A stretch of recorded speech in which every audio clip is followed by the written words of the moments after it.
네, 하나님께서 오늘 우리에게 주시는 말씀은 사도행전 28장 11절부터 31절까지 말씀인데요. 오늘은 일단은 우리가 11절부터 15절까지를 읽고요. 나머지 부분들은 말씀 가운데에 필요한 부분들을 같이 읽도록 하겠습니다. 먼저 우리가 사도행전 28장 11절부터 15절까지 말씀을 같이 읽겠습니다. 한 목소리로 같이 읽습니다. 석 달 후에 우리가 그 섬에서 겨울을 난 알렉산드리아 배를 타고 떠나니 그 배의 머리 장식은 디오스 구로라. 수라구사에 대고 사흘을 있다가 거기서 둘러가서 레기온에 이르러 하루를 지낸 후 남풍이 일어나므로 이튿날 보디올에 이르러 거기서 형제들을 만나 그들의 청함을 받아 이레를 함께 머무니라. 그래서 우리는 이와 같이 로마로 가니라.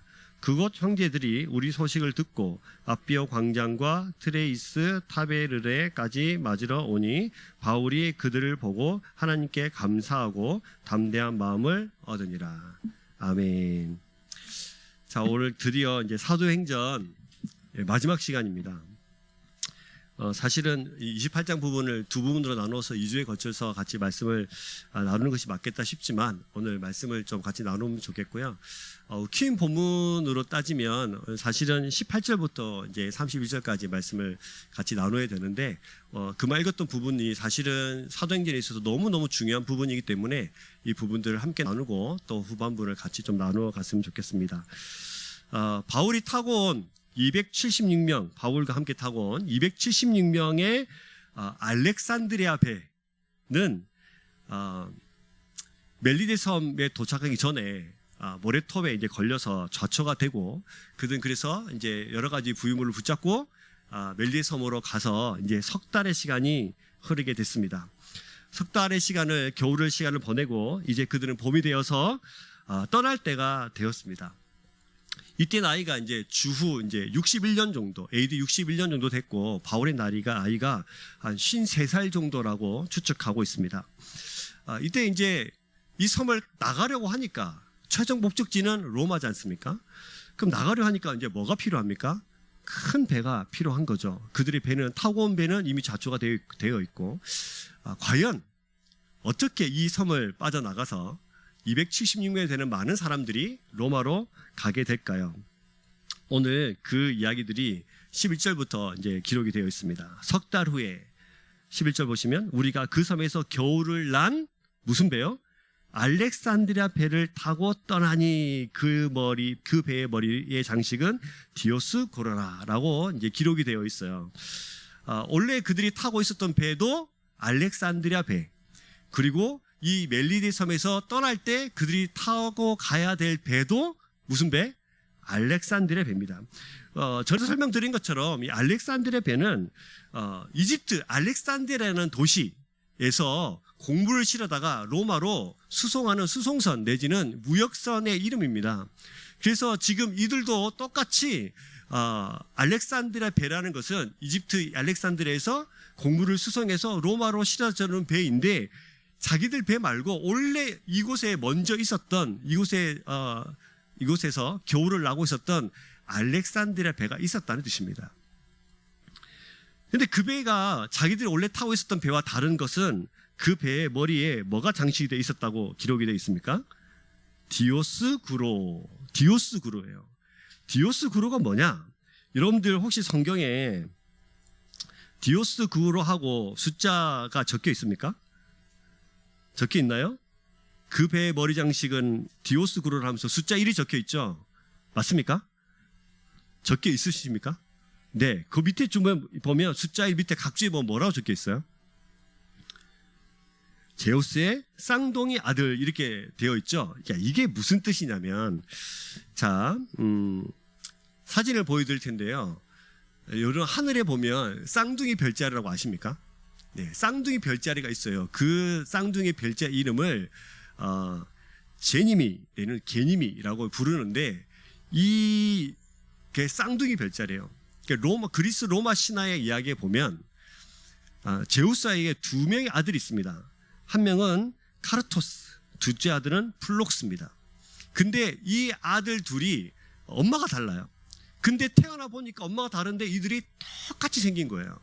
그래서 이 둘이 쌍둥이처럼 닮았다고 해서 쌍둥이 별자리가 됐고, 제우스는 이들에게 바다와 땅을 지배할 수 있는 그런 권위를 부여합니다. 그래서 그때 당시 사람들은 이 디오스구로라는 이 두 아들 카르토스와 플룩스를 배 앞에다가 장식을 해놓고, 이들이 바다와 땅을 주관하는 신이니 이들을 좀 달래고, 그래서 이 바다를 잘 항해하고 땅에까지 도착할 때 이들의 힘이 필요했다고 생각을 한 겁니다. 일종의 부적 같은 것이죠. 그래서 이 사람들이 지금 배에 이 디오스구로라는 것을 장식해 놓았다는 것은 이들을 달래서 이들이 바다를 항해하고 자기들 원하는 육지까지 잘 도착할 수 있도록 빌고 또 비는 마음에 이런 장식들을 새겨 놓으신 것이죠. 그때 당시 뱃사람들, 지금도 마찬가지입니다만, 뱃사람들의 유독 이런 징크스 내지는 미신들이 많이 있어요. 생선을 절대로 뒤집어 먹지 않는다고 그래요. 왜냐하면 생선 모양이 뭐와 닮았어요? 배 모양과 달라가지고 이 배가 뒤집힐 수 있기 때문이라고 해요. 고대 선원들은 고양이를 죽이면 비극이 일어난다고 생각해서 고양이를 함부로 대하지 않았다고 합니다. 문신과 피어싱은 악한 영혼을 쫓는다는 부적같이 여겨서 온몸에 문신과 이제 피어싱을 했다고 하고요. 출항할 때마다 바다에 동전을 던졌다고 그래요. 이유는 바다의 신에게 통행료를 지불하는 의미였습니다. 배의 이름을 여자의 이름을 붙이는 경우가 많았는데 절대로 여자 이름을 붙일 때 결혼한 여자 이름을 붙이지 않았다고 합니다. 이유는 바다의 신이 질투하기 때문입니다. 이렇게 그때 당시에 헬레니즘 문화와 미신적인 문화가 온 세상을 뒤덮고 있을 때 이 배는 그렇게 세상을 주관하는 신이 쌍둥이 신, 바다의 신, 땅의 신, 그리고 수없이 많은 신들을 달래야만 그들이 바다를 향해서 그들이 원하는 목적지까지 갈 수 있다고 생각했었어요. 무사히 항해하고 싶었던 그들의 소원을 형상화시킨 것입니다. 그래서 두려움, 무사하고자 하는 그들의 소원, 그들이 간절한 소원을 그들의 마음을 다해서 신으로 만들어 놓은 거죠. 바다의 신을 달래서 그들을 형상화시킨 겁니다. 정확히 말하면 내 마음의 소원, 이와 같은 방법으로 표출되고 만들어진 내가 만든 신, 그것이 바로 지금 그들 머리에 장식되어 있는 바로 그 신인 거예요. 그래서 자세히 살펴보시면 내 소원이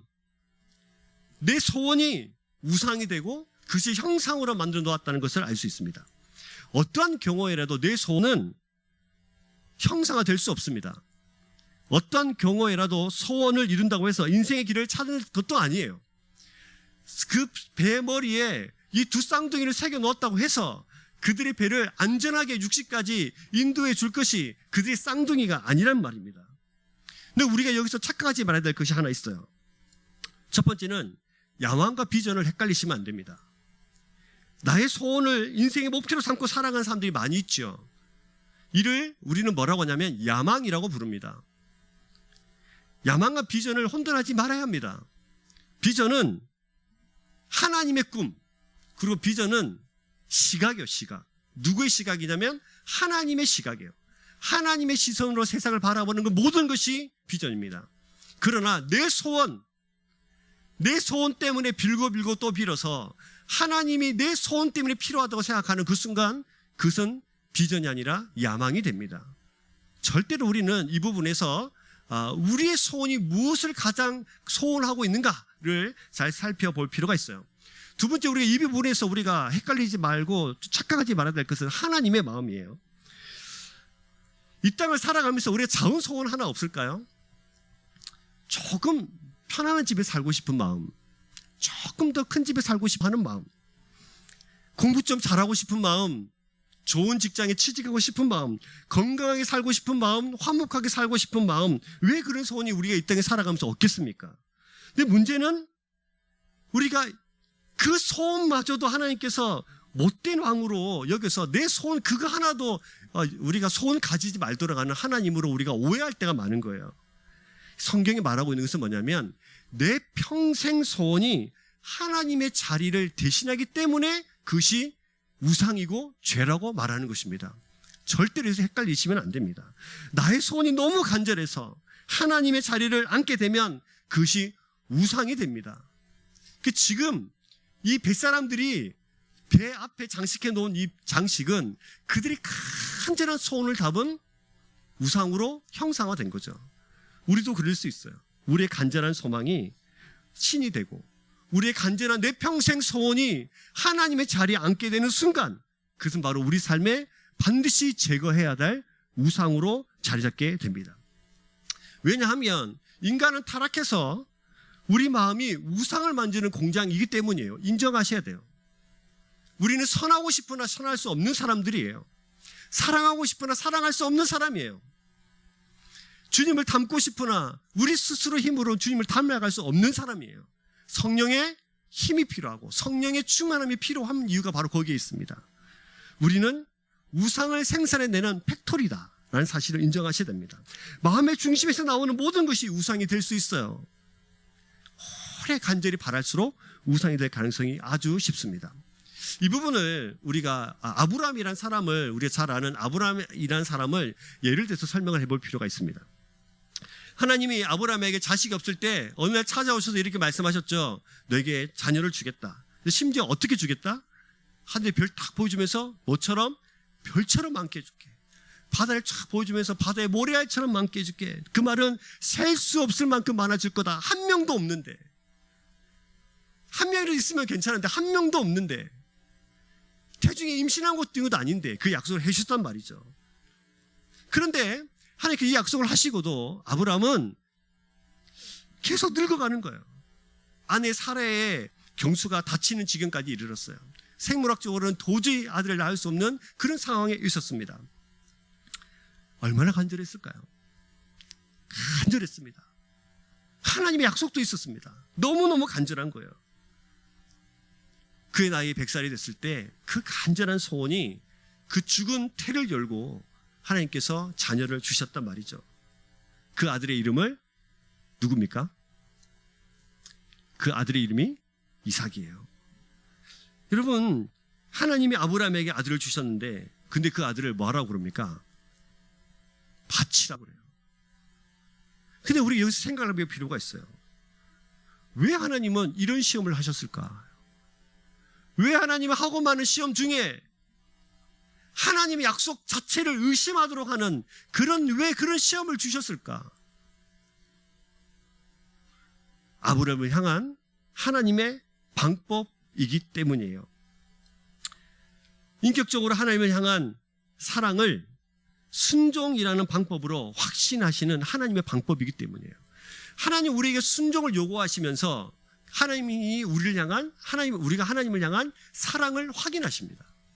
그래서 우리에게 말도 안 되는 것을 한 번씩 전혀 이루어질 것 같지 않은 너무너무 부당한 순종을 요구하실 때가 한 번씩 있어요. 그러나 여러분 그때 아셔야 됩니다. 그럴 때 우리 속에 하나님보다 더 사랑하고 있는 그 우상의 부분들을 손대고 계시다는 사실을 인정하셔야 돼요. 그래서 여러분 이 부분을 팀 켈러 목사님이란 분이 이렇게 기록을 해놨어요. 한번 제가 띄워드릴 텐데요. 같이 한번 읽어보겠습니다. 시작. 이런 관점에서 보면 하나님이 아브라함을 거칠게 다루신 것은 오히려 자비였다.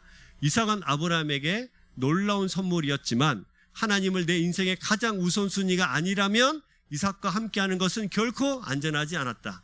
하나님께 순종하는 것과 아들 중에서 하나를 택해야만 하는 일이 없는 한 그는 자신의 사랑이 우상숭배로 변하고 있음을 알 길이 없었다. 이 시험을 주셨기 때문에 아브라함 마음속에 그렇게 평생 품었던 간절한 소원이 우상으로 변해가고 있었다는 사실을 지적하신 거예요. 자녀, 우리는 지금 여기 앉아 계시는 우리 모든 어르신들, 우리 어머니, 아버지들이 간절한 소원이 하나 있습니다. 그것이 뭐냐면 우리 자녀들이 믿음으로 자라는 것입니다. 우리 자녀들이 억지로 끌고 오지 않아도 스스로 예배 자리에 앉아서 하나님을 두 손 들고 찬양하고 예배하는 자들이 되어지는 것입니다. 오늘 우리 집사님이 기도하신 대로 온 땅을 덮어놓는 그리스도의 백성으로 살아, 온 땅을 하나님의 백성으로 살아, 이 땅을 하나님의 나라를 확장시켜 가기를 원하는 그 도구로 쓰임받기를 원하는 것입니다. 맞습니까? 맞습니다. 근데 이것이 간절한 우리의 소망이라, 너무너무 소망이라, 잘못되면 자녀를 향한 사랑이 아니라 내 욕심과 내 욕망으로 이것을 덮어버릴 수가 있어요. 이것을 성경은 뭐라고 하냐면 내 평생 소원, 즉 간절한 소망, 우상이라고 말하고 있는 것입니다. 지금 이 배에 장식되어 있는 바로 그 장식인 거예요. 자, 이렇게 생각을 해봅시다. 이런 관점에서 우리 교회를 한번 생각해 볼까요? 여러분, 우리 교회가 부흥되길 원하십니까? 원하십니까? 네, 저도 간절히 소망합니다. 그렇다면 우리 교회는 왜 부흥해야 될까요? 왜 이것이 우리의 간절한 소망일까요? 재정적으로 너무 힘들어서 넉넉한 재정에 대해서 구제, 선교, 사역 열심히 잘 감당하는 교회가 되기 위해서, 그러기 위해서는 성도가 많아져야 되니까, 그래서 전도해야 되니까. 여러분, 우리가 선교, 구제, 우리 교회가 부흥되는 것 다 하나님께서 원하시는 것이지만 우리가 부흥을 꿈꾸지 말자고 할 말이 아닙니다. 우리를 위한 부흥, 그것은 또 다른 우상이 될 수 있습니다. 복음은 왜 전해야 되는가? 교회는 왜 부흥해야 되는가? 하나님을 위해서입니다. 하나님이 기뻐하시기 때문이에요. 죽어버린, 잃어버린 영혼을 하나님의 방법으로 불러다가 말씀을 양육하고 그 사람이 믿음으로 자라 하나님을 찬양하고 예배하는 하나님의 백성이 되는 것, 더불어서 온 땅을 향해 달려가면서 주의 복음을 전하는 바울과 같은 사람이 되는 것, 그것이 교회가 해야 될 일이고 하나님의 즐거움이기 때문에 그렇습니다. 우리가 재정이 넉넉해지고 우리가 힘들지 않기 위해서 우리가 부흥해야 한다면 이것은 또한 우리의 마음속에 있는 하나의 욕망이자 이것은 우리의 우상일 수 있습니다. 여러분, 건강한 교회가 되는 것 우리의 소망입니다. 나의 욕망과 하나님의 꿈이라는 선이 아슬아슬하게 붙어 있는 것처럼 사실 보이지만 하나님의 뜻은 너무너무 분명합니다. 주님을 위해 복음의 사람이 되고 주님을 위해 바른 교회를 세워야 되는 것이죠. 이 부분에 있어서 저도 참 자유로울 수 없는 것 같아요. 이 부분 말씀을 준비하면서 내 안에 교회가 부흥되어야 되는 이유가 하나님이 아니라 바로 나 때문, 내 욕망은 아닐까라는 생각을 해보면서 참 많은 회개의 기도를 하면서 말씀을 준비했던 것 같습니다. 그렇다면 여러분, 내 평생 소원이 우상이 되어버린 사람들은 이 문제를 어떻게 해결할 수 있을까? 내 평생 소원이 우상인 것도 모른 채 그저 내 평생 소원 때문에 이거 들어주십시오 하면서 하나님을 도구로 이용하고 있는 수없이 많은 사람들에게 이 문제를 어떻게 해결하라고 말해줄 수 있을까? 답은 한 가지. 예수님 한 분만으로 충분한 인생이 되어지는 것입니다. 주님 한 분만으로 만족한 인생이 되어지는 것입니다. 여러분, 예수 믿고 나면 참 불편한 것이 많아요. 그렇지 않습니까? 내가 가장 사랑하고 지금까지 누려왔던 것을 죄라고 계속 지적해요. 얼마나 불편한지 몰라요. 자꾸만 내 인생에 간섭하시기 때문이에요. 너 그거 아니야. 너 그거 죄야. 내 마음대로 지금까지 세상을 살아왔는데 자꾸 방향을 하나님의 방향으로 자꾸 맞추려고 그래. 얼마나 불편한지 몰라요. 그동안 아무 문제가 되지 않았던 것들이 자꾸 불편하게 하시면서 문제가 되게 하십니다. 돈, 성적인 쾌락, 술 취함, 이쁜 옷, 좋은 차, 큰 집, 내 자녀, 부동산, 건강, 아무 문제 없이 지금까지 이거만 가치를 가지고 살아왔는데 자꾸 그게 네 우상이라고 말하고 자꾸 네가 너무 그거 살아가고 있는 거 아니냐고 계속 지적해요. 내가 가장 즐기고 삶의 우선순위를 두는 것을 자꾸 제거하려고 하시기 때문이에요. 그럴 때마다 하나님이 사인을 주세요. 마치 아브라함에게 네 아들 바쳐라 라고 했던 것처럼 아브라함처럼 우상이 되어버린 그 자녀를 하나님의 시선으로 바꿔놓는 거죠. 그럴 때 자꾸 사인을 주는데도 깨닫지 못하면 어떨 때 한 번씩 하나님께서 큰 시련을 주십니다. 그러면서 말씀하십니다. 그건 네 전부 아니야. 그건 네가 사랑해야 될 거 아니야. 그건 영원하지 않아. 그것이 너의 인생을 책임져 주지 않아 라고 말씀하시면서 큰 시련을 한 번씩 주실 때가 있어요. 그것을 내 삶에서 제거해내고 삭제시키길 원하시기 때문이에요. 그래서 가장 인생의 고통스러울 때 바로 이럴 때죠. 자신의 우상이, 심지어 내가 그것이 우상인지도 깨닫지 못할 때, 제거하실 때 불편해요. 근데 우리는 이때 두 가지로 반응할 수 있어요. 첫 번째는, 하나의 반응은 원망과 절망이에요. 하나님 왜 이래? 사람들이 이렇게 반응해요. 두 번째는 반응은 하나님, 성령님, 예수님만으로 충분한 인생이라는 것을 인정하고 선택하는 것입니다. 저는 여러분들이 같이 도전합니다. 사랑하는 여러분, 우리 속에 있는, 우리도 알지 못한 채 자리 잡고 있는 그 큰 우상들을 내 평생 소원이라는, 하나님보다도 높아진 그것이 혹시 하나님의 자리에 있다면 여러분, 이제 그것을 제거할 때입니다. 그것을 하나님 앞에 내어놓을 때입니다. 이제 주님 한 분만으로 만족해하는 저와 여러분들 인생이 되기를 주의 이름으로 축복합니다. 그러면 예수 그리스도로 만족하게 될 때 어떤 일이 우리 삶에 벌어질까요? 지금 하나님께서 우리에게 요구하시잖아요. 나 한 분만으로, 나 하나만으로 만족할 수 없겠니? 라고. 어떤 일이 벌어지나? 그동안 내 평생 소원을 이루고자 살았던 내 삶이 어리석다는 사실을 깨닫게 하십니다. 마치 지금처럼요. 그것이 내 삶의 전부였다는 것을, 어리석다는 걸 깨닫게 해주세요. 두 번째는 그 소원을 내려놓게 하십니다. 그때 밀려오는 자유, 기쁨, 내 어깨 위에 올려진 내 인생의 짐이 어찌나 가벼워지는지 모릅니다. 이거 하나 붙들고 이거 실패하면 죽을 것 같은 인생으로 그냥 안절부절하면서 살아왔는데, 그거 이상하게 놀랍게도 놓는 순간 내 어깨에 있는 많은 짐들이 벗어지면서 놀라운 자유를 누리게 돼요. 이것은 하나님 앞에 내 인생 소원을 내어드리는 자만이 누릴 수 있는 특권입니다. 예수 믿는데도 이거 안 되는 사람이 얼마나 많은지 몰라요. 그때 내어놓기 시작할 때 자유와 함께 밀려오는 것이 뭐냐면, 놀랍게도 나를 위해 죽기까지 나를 사랑하시는 그분이 나를 지금까지 지키시고 나를 위해 일하시고 가장 선한 길로 인도하신 분이라는 사실을 그때 비로소 깨닫게 돼요.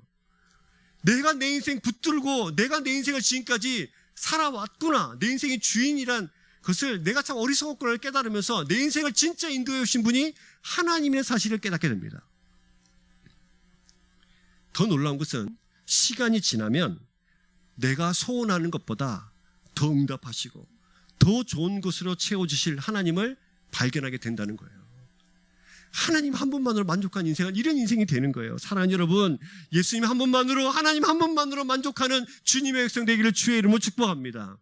우리 삶에 새겨놓았던 디오스 그룹라는 모든 것 장식들을 내어버리는 오늘 이 시간이 되기를 주의 이름으로 축복합니다. 자, 그러면 하나님은 과연 이 멜리데 섬에서 탈출하게 하시는데, 이 섬에서 하나님이 무슨 일을 하셨을까요? 디오스 그룹 그거 아무것도 아니야 라고 말씀하시는 그 하나님은 이 섬에서 어떻게 이들을 준비시켜 놓으셨을까? 이들이 멜리데 섬에 도착했을 때 상상도 못했을 일들이 막 벌어지죠. 어떤 일이 벌어집니까? 사도 바울이 뱀에게 막 물렸죠. 근데 무증상하고 사람들이 저 뱀에게 물렸으니까 분명히 살인자일 거야 라는 그 경계의 대상에서 물렸는데도 아무 증상이 없자 그를 신처럼 여기게 됐어요. 신처럼 여기게 되자 사람들이 그에게 몰려오기 시작했고, 또 그 섬의 리더였던 보블리오를 이제 집에 찾아가서 부친을 고치시면서 온 땅에 섬에 소문이 나기 시작했죠. 그래서 많은 섬의 사람들이 와서 바울의 기도로 고침을 받고, 바울은 기도로 고쳐줄 때마다 내 힘이 아니라 예수 그리스도의 능력으로 이것이 고침받았다는 사실을 분명히 전했을 것입니다. 복음을 전했을 거예요. 이렇게 그들은 높임을 받게 됩니다. 이렇게 하나님께서 그들을 출항할 수 있도록 준비시켜 놓은 거예요. 무시당하지 않도록 그들을 신적 권위를 부여하시면서 하나님의 백성의 사실을 가르쳐 주신 거죠. 두 번째는 배를 준비시켜 놓았어요. 놀랍게도. 자, 11절 다시 보시면, 석 달 후에 우리가 그 섬에서, 그때 뭐예요? 겨울을 난 알렉산드리아 배입니다. 이미 이곳에 배가 한 적이 있었어요. 바울 일행이 276명이 도착하기 전에 이미 이곳에서 겨울을 나기로 준비하고 있었던 배가 한 적이 있었던 거예요. 이 배는 누가 여기다 갖다 놓으셨을까요? 누구십니까? 하나님이세요. 석 달 전에 이곳에 도착했던 276명은 바울 일행을 제외한 나머지 사람들은 이제 우리가 여기서 어떻게 빠져나가지? 고민이었을 것입니다. 걱정이었겠죠. 그러나 바울에게는 이 섬에 도착한 것이 하나님의 말씀의 확증이었고 하나님이 하나님이심을 증명하는 곳이었고 지난주에 그렇게 말씀을 드렸어요. 기억나시죠? 그래서 어떻게 로마로 인도하실지 하나님에 대한 기대와 소망이 있었을 거예요. 하나님이 놀랍게도 이곳에 겨울을 나고 있는, 그리고 똑같이 알렉산드리아에서 출발했던 배 한 척을 떡하니 준비시켜 놓으신 겁니다. 기가 막힌 인도입니다. 하나님은 온 세상의 주인이세요. 믿으십니까? 어떤 것이라도 사용하셔서 섭리하시고 움직이시는 하나님이십니다. 결국에는 이 세상의 모든 것을 사용하셔서 하나님의 뜻을 이루어 가십니다. 바울이 닿기도 전에 석 달 후에 로마로 떠날 바울을 위해서 이 삶에 또 다른 알렉산드리아를 준비시켜 주시는 하나님의 역사를 볼 수 있어야 돼요. 여러분의 인생도 그렇게 인도하신 줄로 믿습니다. 이렇게 볼 수 있을 때 하나님이 약간 시선이 변하고 세상을 향한 시선이 변해요. 자, 배도 준비시켜 놓으셨죠? 이들의 군의도 올려 놓으셨죠? 그래서 이 배만 타고 떠나면 될 일이 아니라 이들이 다시 로마까지 갈 때까지 먹고 살아야 되지 않습니까? 맞죠? 맞습니까? 그러면 어떤 일이 벌어집니까? 멜리데 섬 주민들이 오늘 말씀해 보시면, 그죠? 10절 보시면 후한 예로 우리를 대접하고 떠날 때 우리 쓸 것을 배에 어떻게 했더라? 실었다. 만약에 하나님께서 이들에게 신적 권위를 부여하지 않았더라면, 만약에 이들이 여전히 불쌍한 사람으로 남아 있었더라면, 뱀에 물려서 독이 온몸에 퍼져서 거의 죽기 직전까지 갔었더라면 과연 바울 일행들과 276명을 이 배에 실어 놓을 때 먹을 것까지, 그들의 항해가 끝날 때까지 그들을 책임질 만한 그런 짐들을 실어 놓을 수 있었겠습니까? 하나님의 섭리는 이렇게 세밀하십니다.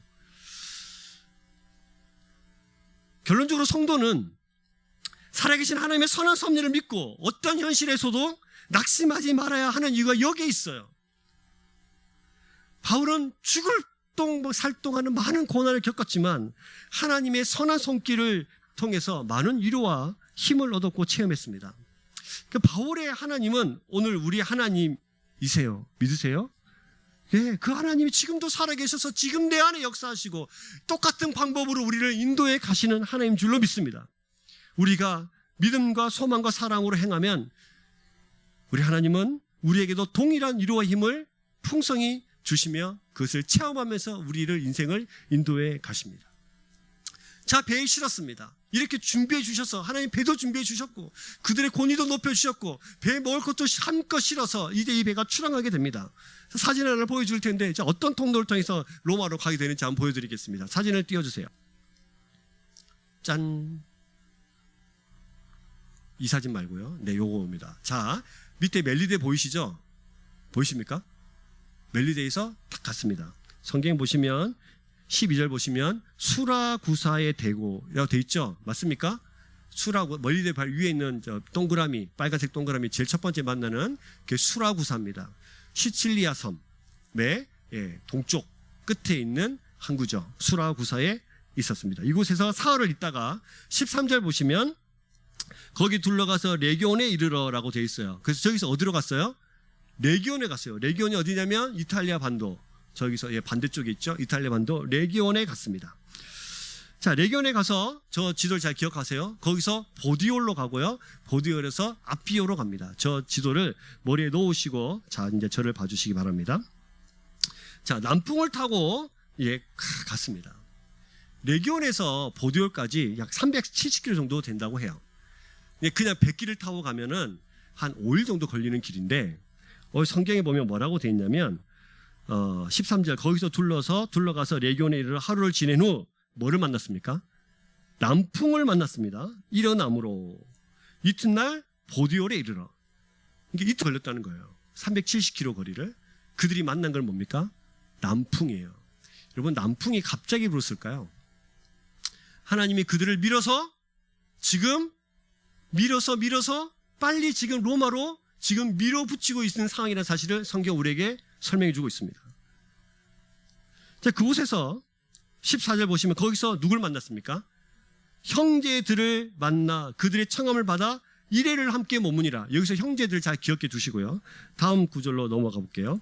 그곳 형제들이 14절, 형제를 만나 그들의 청함을 받아 이레를 함께 머무니라. 그래서 우리는 이와 같이 어디로 갔습니까? 로마로 갔습니다. 15절 보시면 그곳 형제들이 우리의 소식을 듣고 어디에 나왔죠? 아비어 광장과 트레이스 타베르네까지 맞으러 나왔다고 되어 있습니다. 14절에도 형제들이 등장하고요. 15절에도 형제들이 등장해요. 아비어 광장과 트레비스 타레브레까지 맞으러 왔습니다. 자, 여러분, 바울은 여기 로마에 처음 옵니다. 근데 이곳에 지금 형제들이 있어요. 여기서 말하는 형제들은 누굴까요? 누구겠습니까? 여기서 말하는 형제들은 바울의 진짜 친형제가 아니라 예수 그리스도를 구주로 고백하는 믿음의 형제들이에요. 옆에 분들 봐보세요. 이분들이 한 핏줄은 아닌데 한 형제 자매인 줄로 믿으십니까? 왜 그런 거죠. 이게 나온 거예요. 이 사람들 여기 왜 나왔나? 왜 나왔나 여기에?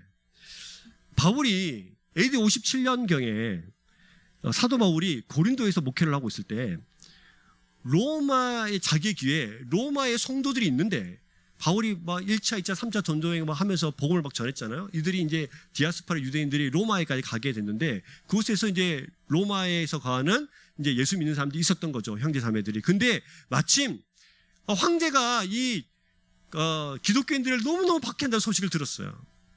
그래서 그들을 위로하고 그들에게 힘을 주고 견고하기 위해서 편지를 하나 씁니다. 그 편지가 로마서입니다.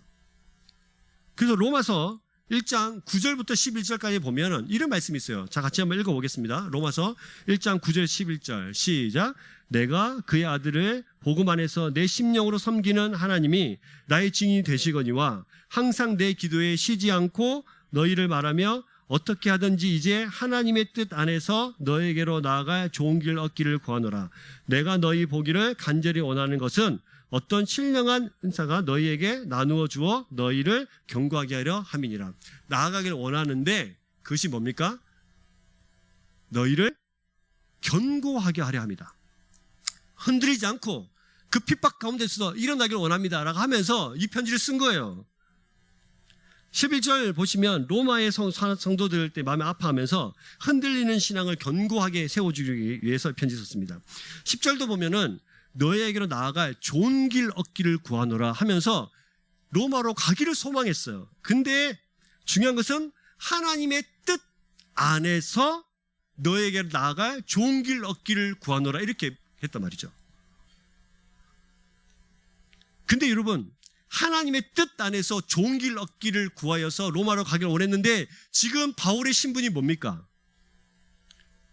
죄수예요, 죄수. 죄수예요. 하나님의 뜻이 죄수였고 가장 좋은 길이 죄수였다는 뜻이에요. 우리는 이 부분에서 하나님을 원망하겠죠. 하나님 무슨 기도 응답을 이런 식으로 하십니까? 가장 좋은 하나님의 뜻 안에서 로마를 밟기를 소망했는데 이것이 하나님의 뜻입니까? 라고 했겠죠.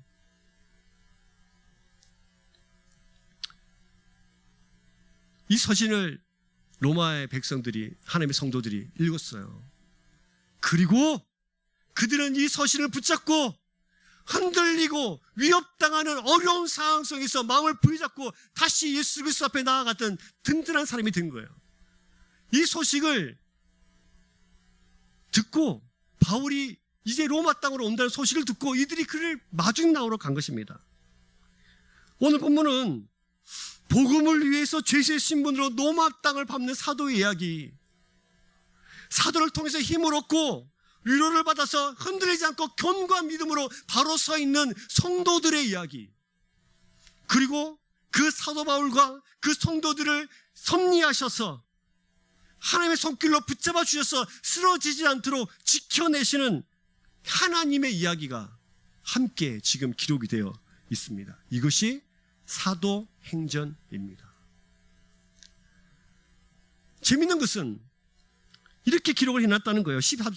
다시 28장 14절로 가보시면, 그래서 우리는 어떻게? 이와 같이 로마로 가니라. 이렇게 로마로 가게 됐습니다. 강조에 강조. 이렇게 로마로 가게 됐습니다. 숱한 죽음의 고비를 넘어 하나님이 나에게 로마로 가라고 말씀하셨고, 로마로 와보니 나 혼자 있는 것이 아니라 여기도 내 형제들이 있고 나를 위로하는 하나님의 백성들이 있고 하나님의 공동체가 있어서 위로를 받으며 그렇게 내가 담대히 감사하면서 이렇게 하나님의 인도를 따라서 로마로 가게 되었다고 성경은 기록해 놓고 있는 거예요. 우리의 삶도 그렇잖아요. 이와 같이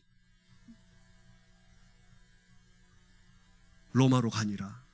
이와 같이 우리 인생을 살아가니라. 이와 같이 그 죽음의 고비고비에 처음 내딛는 그곳에 하나님의 함께하는 공동체가 있어서 이와 같이 함께 주님께서 원하시는 곳으로 가니라. 옆에 있는 분들 한번 봐보세요. 이분들이 앞비어 광장에서 만난 하나님의 형제들이에요. 비록 우리의 모습은 초라할 수 있으나 그렇게 가는 거예요. 저는 이 부분을 묵상하면서 이런 생각이 드는 거죠. 과연 나 같으면 앞비어 광장에 하나님의 뜻, 가는 좋은 길을 구하는 내 인생이 죄인의 신분으로 그것을 밟고 있다면 나는 어떤 모습으로 하나님께 나아갔을까?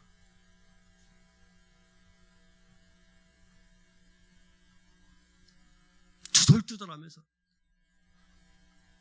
하나님 이게 뭐냐고, 이 방법밖에 없냐고.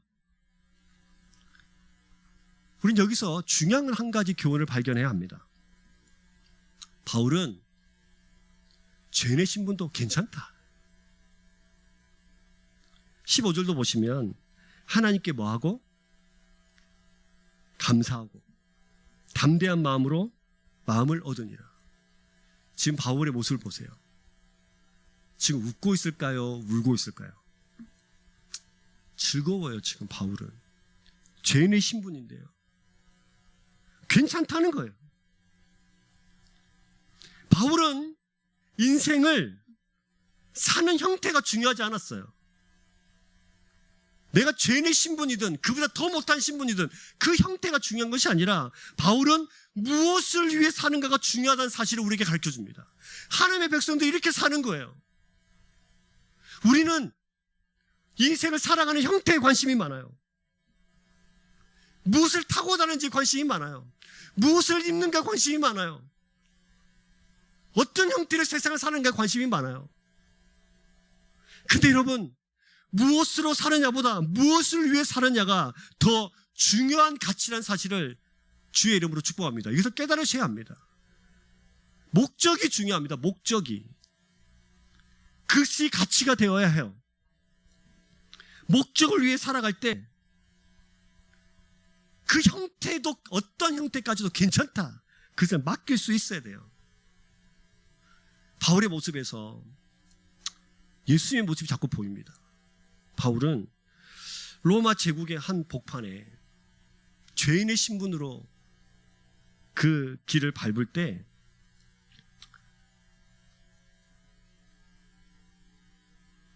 착고에 채워져서 누구 하나 거들떠보지도 않는 그 길을 지금 로마로 보내심을 받아서 그 길을 걷고 있어요. 예수님도 그러셨죠. 누구 하나 환영하지 않은 이 땅에 우리를 구원하기 위해서 이 땅에 지정하는 죄인의 신분으로 십자가에 못 박혀 돌아가셨습니다. 나를 위해 살아가기에 이 세상을 살아가는 형태가 중요한 거예요. 어떻게 보이냐가 중요하기 때문이에요. 화려한 삶을 꿈꿉니다. 어떤 일을 이렇게 말하겠죠. 로마로 복음을 전하러 가면 죄인의 신분보다는 화려한 삶, 좀 승리하는 삶, 이기는 삶, 성공적인 삶이 더 효과적이지 않을까요? 그럴 수 있죠. 일리가 있는 말이에요. 그러나 그것은 바울이 기도한 로마서에서 말한 하나님의 뜻 안에서 좋은 길, 하나님의 뜻 안에서라는 사실을 간구하기 때문입니다. 내가 죄인의 신분으로 로마를 밟는 것이 하나님의 뜻이라면 그것은 감사함으로 받아들일 수 있어야 합니다. 이제 우리 삶의 목적도 주님을 위해서 받게 되지 않을까요? 고린도전서 10장 31절, 우리가 잘 아는 말씀이죠. 같이 한번 읽어보겠습니다. 시작. 그런즉 너희가 먹든지 마시든지 무엇을 하든지 다 하나님의 영광을 위하여 하라. 먹어도 마셔도 무엇을 하든지 누구의 영광을 위하여? 하나님의 영광을 위해서 해라. 로마서 14장 8절 같이 읽습니다. 우리가 살아도 주를 위하여 살고 죽어도 주를 위하여 죽나니 그러므로 사나 죽으나 우리가 주의 것이로다. 할렐루야. 네. 이 고백을 할 수 있는 사람은 내 인생이 내가 목적이 아니라 하나님이 목적일 때 가능한 고백이에요. 화려하지 않아도 주를 위해 사는 삶, 그것이 행복이라고 부르는 찬양처럼 바울은 이 찬양의 가사에 너무너무 잘 어울리는 사람이었습니다. 근데 성경은 우리에게 간구하지 않고 빠뜨리지 않고 기록하고 있는 단어가 하나 더 있습니다. 뭐냐면요, 자, 말씀을 보시면 15절, 그곳 형제들이 우리 소식을 듣고 아비오 광장과 트레이스 타베르네까지 뭐하러? 맞으러 오니라고 되어 있어요. 자, 여기서 죄송합니다. 제가 헬러 하나 쓰겠습니다. 너무너무 중요해서. 아페테신이라는 단어인데요. 이 단어는 이때 사람들이 이럴 때만 사용했던 단어예요. 어떤 도시의 대표단이나 또는 왕이나 장군이 승리하면서 들어올 때 그 승리한 사람을 맞을 때 썼던 단어가 이 단어입니다. 승리한 사람이 걸어 들어오는 그 길. 개선문. 자, 사진을 보여드릴 텐데요. 이것이 아비오 광장 거리예요. 되게 잘 나와져 있죠.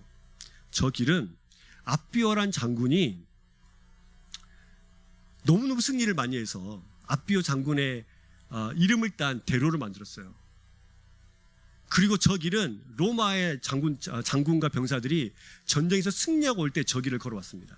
그래서 승리한 장군, 승리한 왕을 맞을 때 사람들이 저 길가에 나가서 승리한 왕을 맞을 때 사용했던 단어가 아페테신이에요.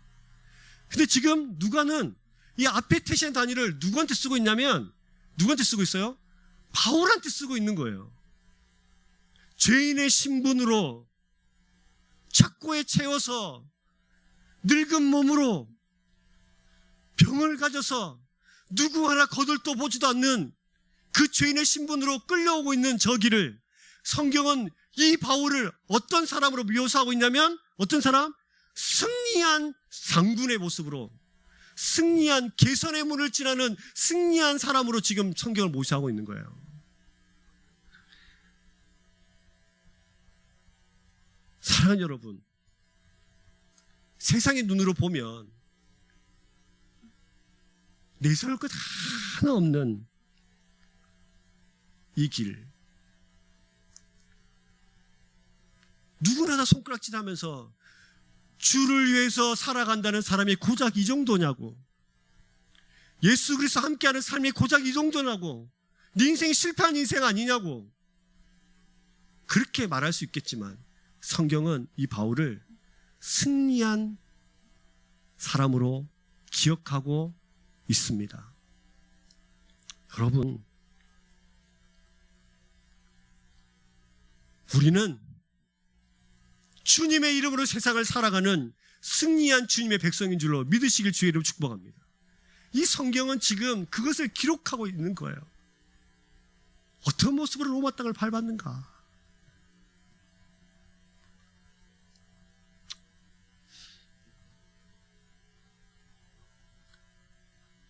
그래서 결국 바울은 감사하고 하나님께 담대한 마음을 받으면서 담대하게 이 길을 승리한 왕으로, 승리한 장군처럼 그 길을 가고 있습니다.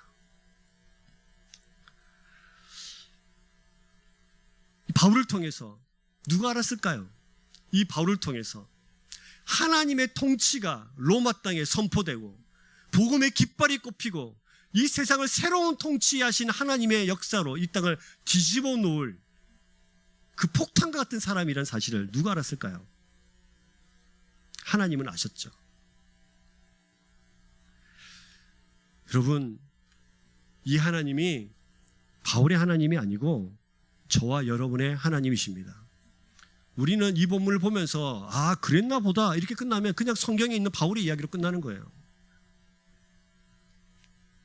이 하나님의 역사, 멜리데 섬에서 그들을 인도하시고 배도 준비시켜 놓으시고 로마 땅으로 밀어가시면서 그곳에 형제들도 만나게 하시고 그곳에서 승리한 하나님의 백성이라는 사실을 가르쳐주면서 우리에게도 똑같이 그 길을 가라고 말씀해 주시는 것입니다. 여러분, 우리는 비록 착고에 채워진 죄수의 신분처럼 연약하고 보잘것없는 사람일 수도 있으나 주님 붙들고 주님 목적 두고 내 삶의 소원들이 아니라 하나님의 소원의 목적에 맞춰서 세상을 살아가는 사람들이라면 주님 우리에게 박수 쳐주시면서 네가 이긴 자다, 네가 승리한 자다 라고 우리에게 칭찬하시는 분이십니다. 우리 이 세상을 어떻게 살아가야 할까? 사랑하는 여러분, 우리가 그런 주님의 백성으로, 승리하는 주님의 백성으로 살아갈 수 있기를 주의 이름으로 축복합니다. 옆에 분들을 저럴 때 한번 축복해 보실까요? 당신이 승리자입니다. 당신이 승리자입니다. 할렐루야. 우리가 함께 승리하며 이 세상을 살아갈 수 있도록 우리 공동체가 옆에서 힘이 되어줄 겁니다. 우리가 형제가 될 것입니다. 벗은 발로 앞뼈 광장을 마중 나왔던 형제들이 있었던 것처럼 우리가 그렇게 함께 이 세상을 살아가게 될 것입니다. 믿으십니까? 함께 공동체에 되어주셔서 감사하고 때로는 쓰러져도 우리가 함께 기도로 중보하면서 승리하고 이기는 주의 백성 되기를 주의 이름 축복합니다. 뒷부분은 이렇게 생각했을 거예요. 아, 뒷부분도 해야 되는데 이제 15절까지밖에 못했네. 뒷부분은 다음 주에 하도록 하겠습니다. 뒷부분도 좀 길기 때문에 다음 주에 하도록 하겠고요. 뒷부분 16절 이하는 묵상해 오시고 다음 주에 말씀을 같이 나눴으면 좋겠습니다. 이 말씀 기억하시면서 우리가 함께 이 찬양으로 나갔으면 좋겠어요. 십자가의 전달자.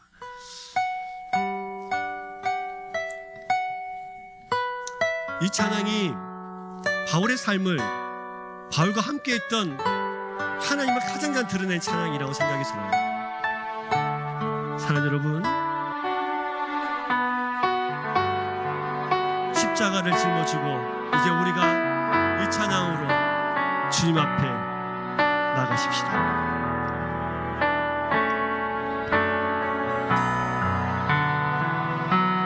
난 지극히 작은 자 죄인 중에게서 무익한 날 부르셔서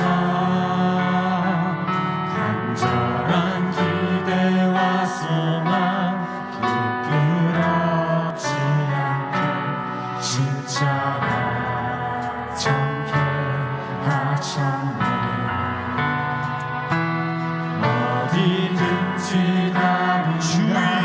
하면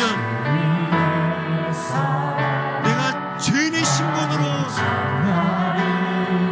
사람들이 손가락질 당하며 세상을 걸어갈지라도 그것이 나의 십자가인 줄 알아.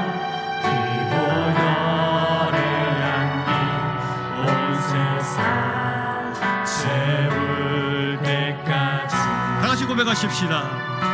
살아도 주를 위해, 죽어도 주를 위해 살아 주느라.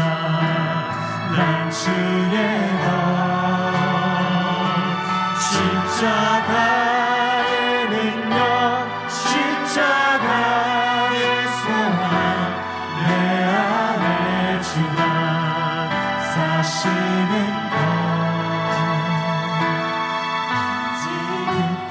작은 자 죄인 주님, 무익한 나를 부르셔서, 무익한 날 부르셔서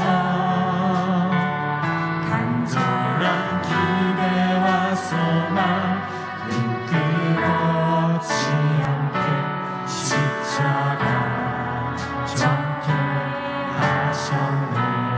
내 사랑, 내 사랑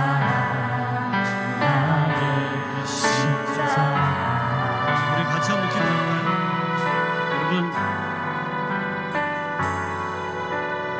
이제 내 삶에 드려진 그 십자가, 무엇을 위해 살아가는 것보다 삶의 형태가 더 중요했던 우리의 삶을 한번 회개하십시다. 삶의 형태가 중요해서 주를 위해 살아가는 것을 다 잊어먹은, 결국은 나를 위해서 살아가는 우리들의 모습이라면 주님, 우리를 용서하십시오. 내 목적이 주님이 되게 하여 주십시오. 하나님의 뜻 안에서 나에게 가장 좋은 길로 인도해 가시는 그 선한 인도를 믿게 하여 주십시오. 야망과 비전을 헷갈리지 않도록 도와주십시오. 하나님을 오해하지 않도록 도와주십시오. 십자가 짊어지고 살아갈 수 있도록 도와주십시오. 우리 같이 한번 주여 한번 부르고 간절히 기도하며 나가십시다. 주여. 주님, 그렇습니다. 우리가 얼마나 우리의 뜻대로 세상을 살아가고 있는지 모릅니다. 하나님 앞으로 우리가 얼마나 우리가 주 앞에 나가는지 모릅니다. 얼마나 우리가 내 뜻, 내 소원, 내 평생 소원을 우상으로 삼고 세상을 살아가고 있는지 모릅니다. 하나님, 우리가 얼마나 주님을 사랑하지 않는지, 얼마나 나를 사랑하는지, 하나님, 얼마나 우리가 내 중심적으로 세상을 살아가는 주의 백성입니다. 하나님, 마피아 원장이 진짜 승리자가 누구인지를 가르쳐주시는 하나님의 그 마음이 우리의 삶을 붙잡고 그 십자가시고 가장 선한 길로 인도해 가시는 주를 붙들고 살아갈 수 있도록 주님 도우시고 역사하여 주옵소서. 하나님, 우리가 그런 신앙으로 믿음으로 살아갈 수 있도록 주여 도우시옵소서. 우리가 날마다 주를 위하여 살아가는 주의 백성 되게 하여 주옵소서. 살아도 주를 위해, 살아도 주를 위해, 죽어도 주를 위해 살아 주느라. 난 주의 것 십자가의 능력, 십자가의 소망, 내 안에 주가 사시는 살아도 주를 위하여, 살아도 주를 위해, 죽어도 주를 위해 살아 주느라. 난 우리 한번 더 고백하십시다.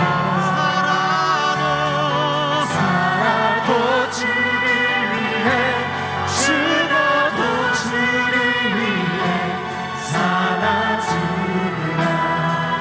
난 주의 것 십자가의 능력, 십자가의 소망, 내 안에 주가 사시는 것. 지극히 작은 자 죄인 중에 예수 능히 날 부르셔서